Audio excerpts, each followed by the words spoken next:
Selamat pagi, selamat siang, selamat malam teman-teman, dimanapun teman-teman berada, semoga sehat selalu. Welcome di channel saya Bang Alura Harja. Jadi di channel ini dengan berbahagia sekali saya buat channel ini karena untuk bahas kripto dan seputaran market, stock market, juga tentang forex nantinya.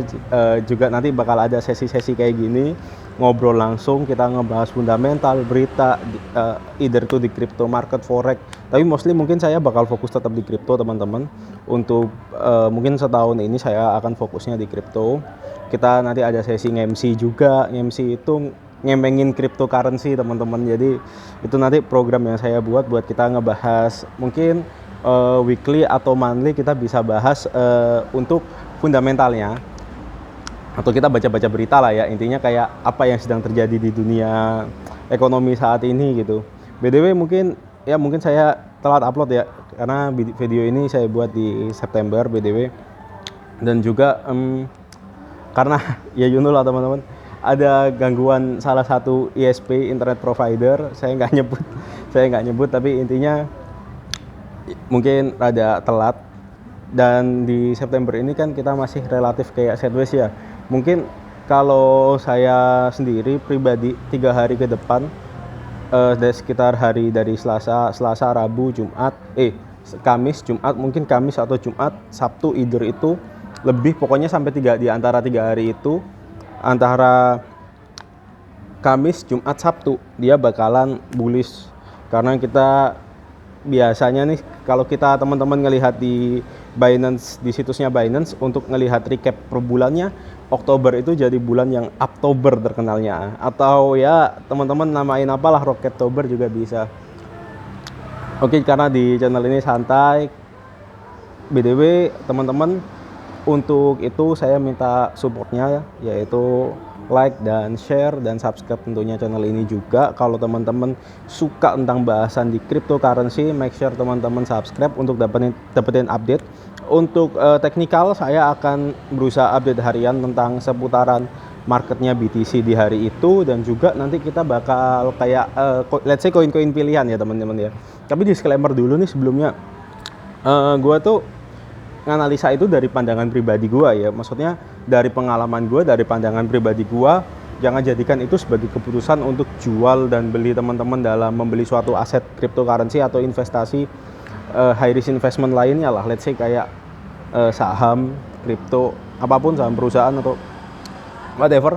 Jangan jadikan acuan untuk jual dan beli, tapi jadikan ini sebagai pelengkap atau bisa dikata kayak pendamping analisa teman-teman. Jadi kalau misal teman-teman punya analisa seperti ini, oke, saya mau cari pandangan lain, analisa lain.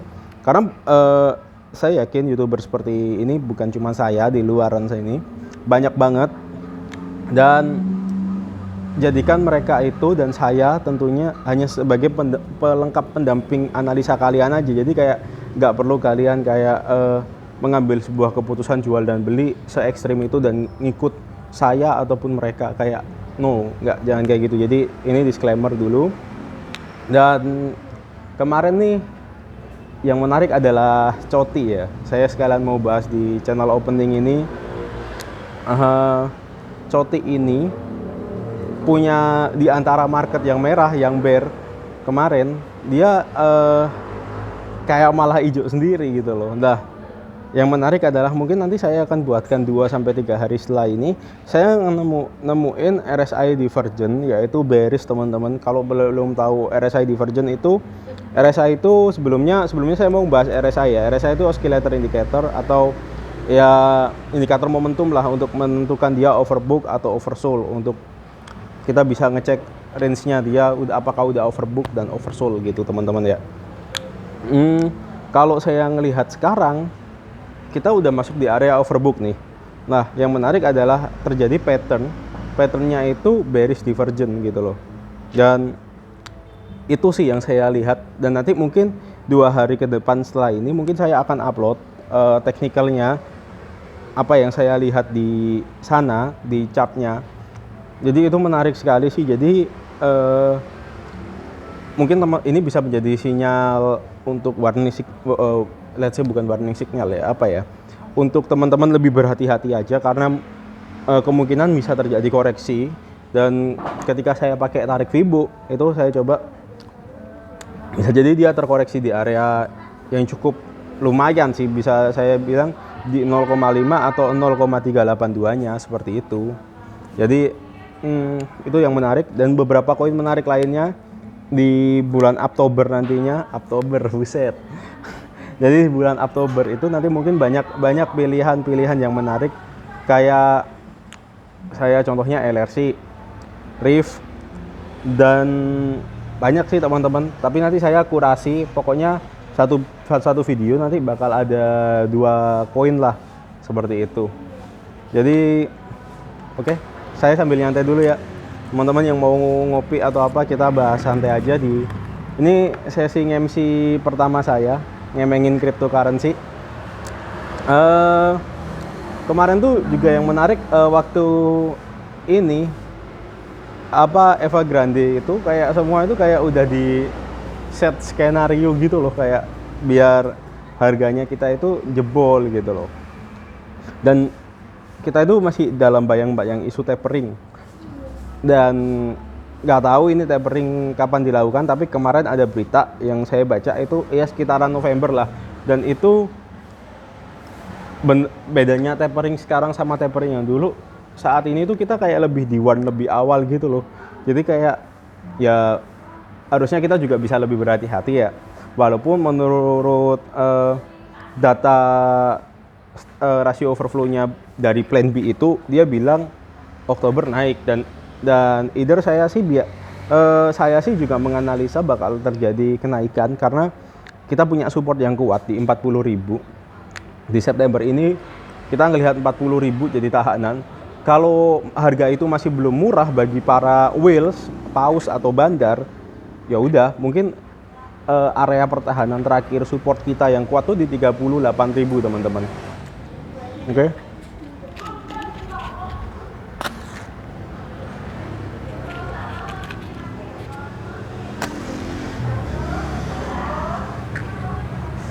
Jadi bisa jadi di area 38.000 itu adalah area yang cukup kuat bagi kita buat menahan harga si Bitcoin ini. Karena saya juga sempat ngelihat di order booknya itu banyak banget order di bawah angka 40.000. Jadi di angka 3999 atau ya seperti itulah. Jadi kayak sedikit di bawah dari angka psikologisnya. Bahkan kemarin tuh ada yang ya sampai 38.000 ada, dan itu banyak banget order di situ. Pertanyaannya, dia mau order ke siapa gitu kan. Nah, kita tuh para let's say kita plankton ya, retail itu kayak ditakut-takutin istilahnya, kayak ditakut-takutin buat kita ngejual barang kita gitu loh. Tapi prinsip saya, jadilah plankton yang nempel di badannya paus gitu loh. Jadi kita ada di antara para whales itu, jangan sampai kita jadi makanannya, tapi kita jadilah plankton yang kita itu nempel di badannya gitu loh. Ya udah, kita ikutin aja permainannya gimana gitu. Dan ngomongin altcoin juga nih, altcoin itu sebenarnya bagus guys. Maksudnya dalam 100 cap market, contoh kayak Riff, projectnya dia juga oke punya, stakingnya oke punya, dia bakal nge-launch debit card walaupun masih ada legal pendingnya sih. Semua itu bagus kalau yang misalnya punya fundamental ya. Gue garis bawain fundamental bagus, proyeknya oke, kalian bisa cek roadmapnya gimana di websitenya. Kalau bisa sih gue saranin cari yang 100 cap market di coin market cap. 100 market cap itu ya dia yang nilainya 1 sampai 100 lah. Let's say kayak Cardano dan lain-lain tuh bisa punya potensi lah mereka, gue bilangnya gitu. Nah, cuman lagi marketnya itu emang lagi memaksa seperti ini, dan BTC domination naik, kalau gue nggak salah itu 0,8, tapi itu lumayan guys. Jadi itu kalau untuk altcoin di bulan Oktober ya, gue ada beberapa pilihan guys yang bisa dianu. Pertama adalah LRC, Riff, gue lupa guys. Mungkin besok aja waktu di chat ya. Oh iya, satu lagi tuh Yosti lagi bagus banget. Yosti itu nggak kemarin sih, gue ngelihat eventnya di CMC itu dia ada ngerilis airdrop dan kemungkinan eventnya jalan sampai Oktober. Dan juga Rift itu cukup bagus banget juga karena gue ngelihat Rift ini projectnya jalan sesuai roadmapnya juga jalan bagus juga tuh. Wah gila sih Ciamik punya. Dan itu ibarat Rift itu telur rebus setengah mateng gitu loh. Bagi penikmat telur rebus setengah mateng itu mantep banget. Kayak Rift itu rekom lah kalau kalian buat invest jangka panjang atau apapun. Buat kayak yang lu kemarin bilang coti itu kayak udah hati-hati aja lah. Kayak coti itu bener-bener kayak gue sih ngelihatnya ada divergen ya teman-teman ya. Maksud gue ini bukan food atau apapun tapi buat jaga-jaga aja. Let's say besok di bulan Oktober, mungkin di awal Oktober nanti saya bakal upload tentang chartnya coti dan beberapa koin pilihan yang saya janjiin itu.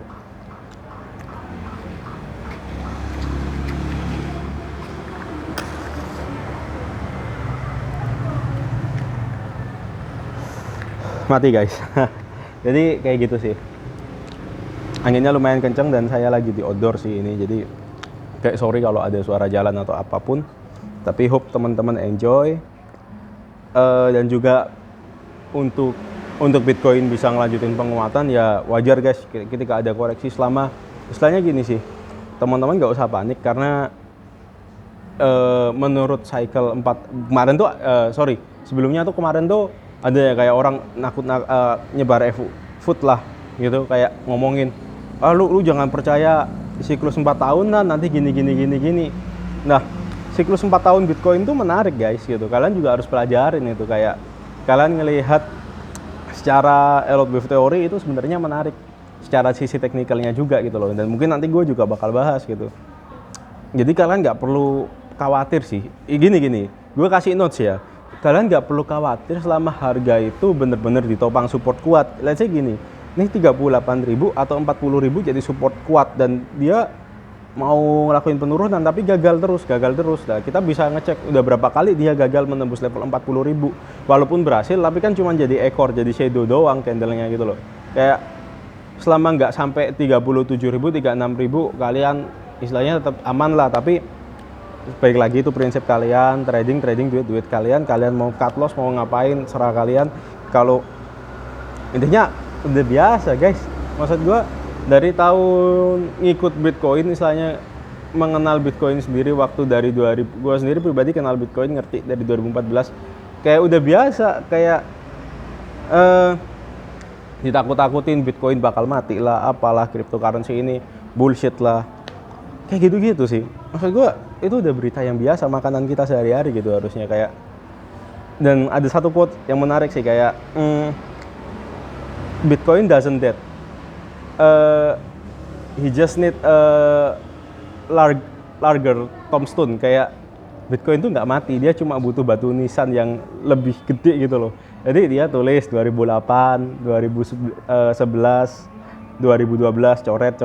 Jadi kayak nggak mati-mati. Padahal orang bilang nanti mati 2014, akhirnya kelewatan lagi, coret lagi, udah 2015 coret lagi.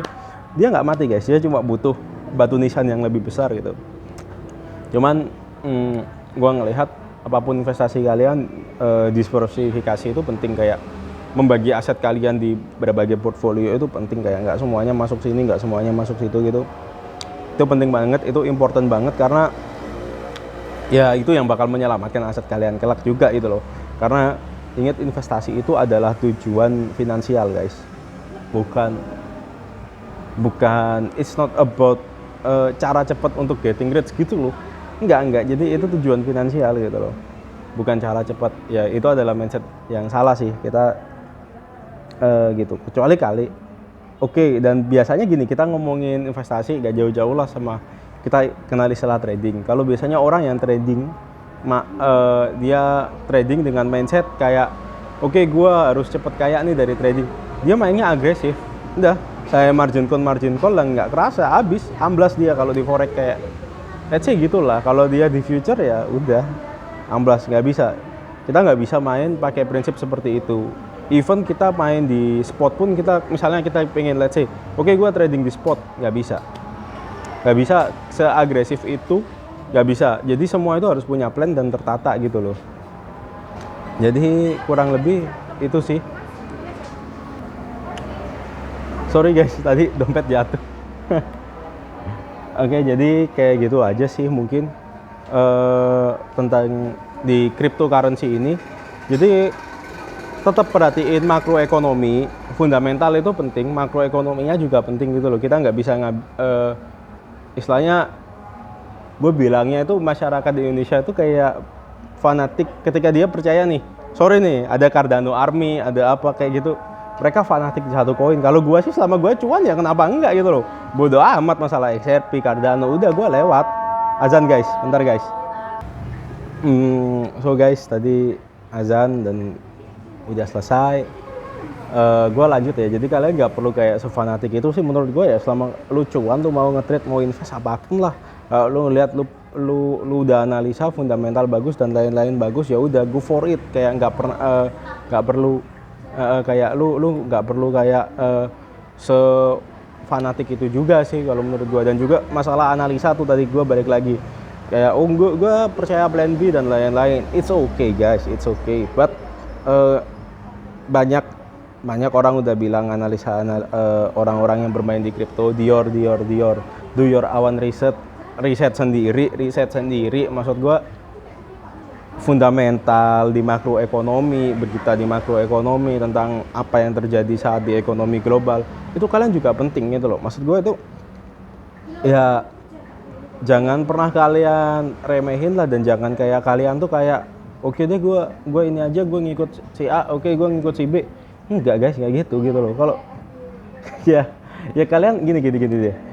Lu senang lihat koin, lu beli, lu nyangkut, terus lu salahin orang itu. Biasanya tuh gue tuh ngeliat realitanya kayak gitu loh. Enggak. Tujuannya gue ngonten ini adalah untuk ngedukasi kalian. Oke, kalian nggak usah fanatik dengan analisa seseorang juga. Kayak oke gue percaya analisa si A. Gue juga nggak mau juga kayak gue. Oke, gue percaya analisa Mas Pang aja. Kayak enggak gitu, jangan. Kalau kalian kayak gitu tuh, wah hancur sih, kayak bodoh gitu loh. Sorry itu sih, maksud gue ya udah, kalau kalian amblas kayak gitu.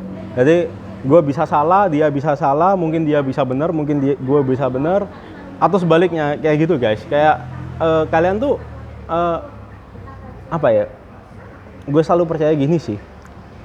Trading itu sama kayak kalian let's say main basket, olahraga lah. Itu juga perlu latihan gitu. Kalau kalian setiap hari sama bola, ya udah kalian bakal kayak ngerti gitu loh. Kayak kalian setiap hari main basket, kalian setiap hari main bola, kalian tahu lawan kalau gocek gini, passingnya ke sini gitu. Kayak gue jadi ngomongin bola nih kayak ini coach sebelah. Jadi intinya kayak gitu, sama di manapun lah kalian main, di stock market, di crypto market, kalian udah biasa ngelihat chart kripto, ngelihat chart stock market. Oh ini ada bullish engulfing, oh ini ada pattern pembalikan arah, oh ini ada kayak setelah pattern disusul dengan hammer, candle hammer, oh ini fix pembalikan arah, dan ternyata BAM kayak naik. Gitu, kayak ya udah, intinya adalah kayak itu adalah kayak kalau orang Jawa bilang tuh tresno jalaran soko kulino. Artinya kayak cinta itu datang karena kebiasaan gitu loh. Ya sama, kalau kita udah tekun di sini karena kita biasa di sini, ya udah kita bakal ini gini, oh ini gini. Oh, oke, gua tunggu false breakout, nanti dia kalau udah jebol, gua mau trade on style gua, mau trading on breakout gitu. Jadi apapun investasi kalian mau trading apapun, itu kalian bakal punya style nantinya ketika kalian udah terbiasa sih. Mungkin itu aja sih dari gua pertama, ini sesi MC pertama kita. Salam MC cuan. Gua masih belum punya tagline sih. Bagi teman-teman yang mungkin bisa ngasih saran tagline, mungkin bisa komen-komen lah atau apa. But salam profit teman-teman. Selamat menikmati Oktober. Semoga di Oktober itu benar-benar menjadi Oktober dan jadi positif. Jadi terima kasih teman-teman yang udah ngelihat sampai akhir.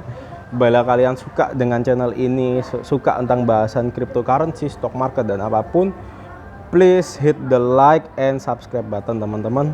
Oke, sekian. Gua Panggalu Ari. Ciao.